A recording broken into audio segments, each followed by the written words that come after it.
पाठ क्रमांक 3। नाखून क्यों बढ़ते हैं? आचार्य हजारी प्रसाद द्विवेदी। परिचय। जन्म 1907, बलिया उत्तर प्रदेश। मृत्यु 1979 उत्तर प्रदेश। परिचय। द्विवेदी जी हिंदी साहित्य के मौलिक निबंधकार, उत्कृष्ट समालोचक एवं सांस्कृतिक विचारधारा के प्रमुख उपन्यासकार हैं।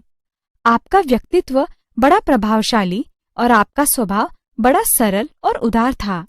आप हिंदी, अंग्रेजी, संस्कृत और बांग्ला भाषाओं के विद्वान थे। प्रमुख कृतियां: अशोक के फूल, कल्पलता निबंध, बाण भट्ट की आत्मकथा, पुनर्वा उपन्यास आदि। प्रस्तुत वैचारिक निबंध में आचार्य हजारी प्रसाद ने नाखून बढ़ने को पशुता का चिन्ह माना है। नाखून पशुता, बुराइयों का प्रतीक है। आपका कहना है कि जिस तरह नाखून बढ़ने पर हम उसे काट देते हैं, ठीक उसी तरह यदि किसी में बुरी आदतें आ जाए तो उन्हें त्याग देना चाहिए। बच्चे कभी कभी चक्कर में डाल देने वाले प्रश्न कर बैठते हैं। अल्पज्ञ पिता बड़ा दयनीय जीव होता है। मेरी छोटी लड़की ने जब उस दिन पूछ लिया कि आदमी के नाखून क्यों बढ़ते हैं, तो मैं कुछ सोच ही नहीं सका।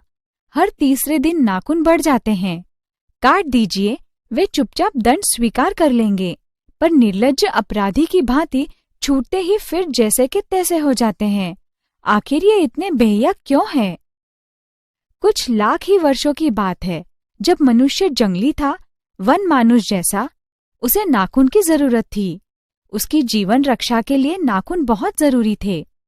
असल में वही उसके अस्त्र थे। दांत भी थे, पर नाखून के बाद ही उनका स्थान था।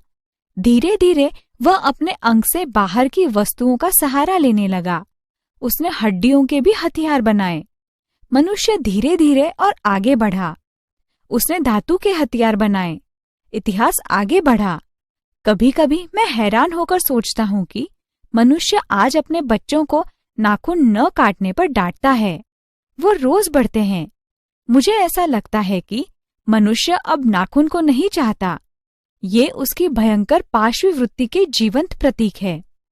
मनुष्य की पशुता को जितनी बार भी काट दो, वो मरना नहीं जानती।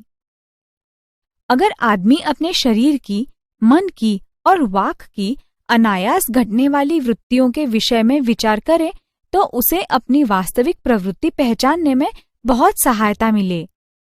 मनुष्य की नख बढ़ा लेने की जो सहजात वृत्ति है, वो उसके पशुत्व का प्रमाण है। उन्हें काटने की जो प्रवृत्ति है, वो उसकी मनुष्यता की निशानी है।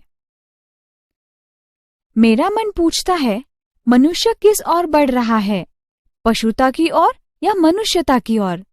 अस्त्र बढ़ाने की ओर या अस्त्र काटने की ओर? मेरी निर्बाध बालिका ने मानो मनुष्य जाति से ही प्रश्न किया है।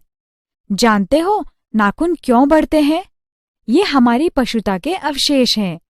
मैं भी पूछता हूँ, जानते हो ये अस्त्र शस्त्र क्यों बढ़ रहे हैं? ये हमारी पशुता की निशानी है। स्वराज होने के बाद स्वभावतः ही हमारे नेता और विचारशील नागरिक सोचने लगे हैं कि इस देश को सच्चे अर्थ में सुखी कैसे बनाया जाए।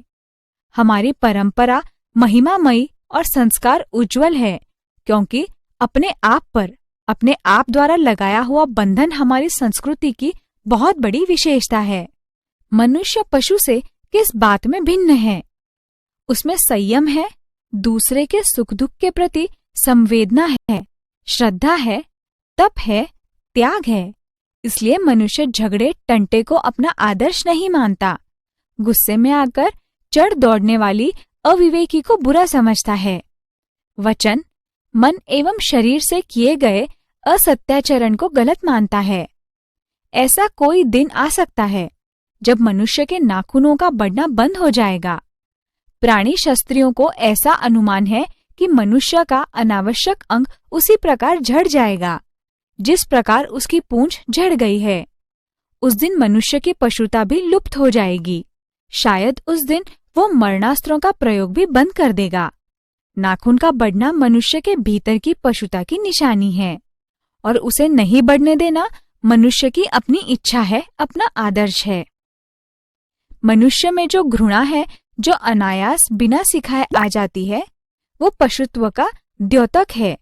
अपने को संयत रखना, दूसरे के मनोभावों का आदर करना मनुष्य का स्वधर्म है। बच्चे ये जाने तो अच्छा हो कि अभ्यास और तप से प्राप्त वस्तुएं मनुष्य की महिमा को सूचित करती है। मनुष्य की चरितार्थता प्रेम में है, मैत्री में है, त्याग में है, अपने को सबसे मंगल के लिए निशेष भाव से दे देने में है। नाखूनों का बढ़ना मनुष्य की उस अंध सहजात वृत्ति का परिणाम है जो उसके जीवन में सफलता ले आना चाहती है। उसको काट देना उस स्वनिर्धारित आत्मबंधन का फल है जो उसे चरितार्थता की ओर ले जाती है। नाखून बढ़ते हैं तो बढ़े, मनुष्य उन्हें बढ़ने नहीं देगा।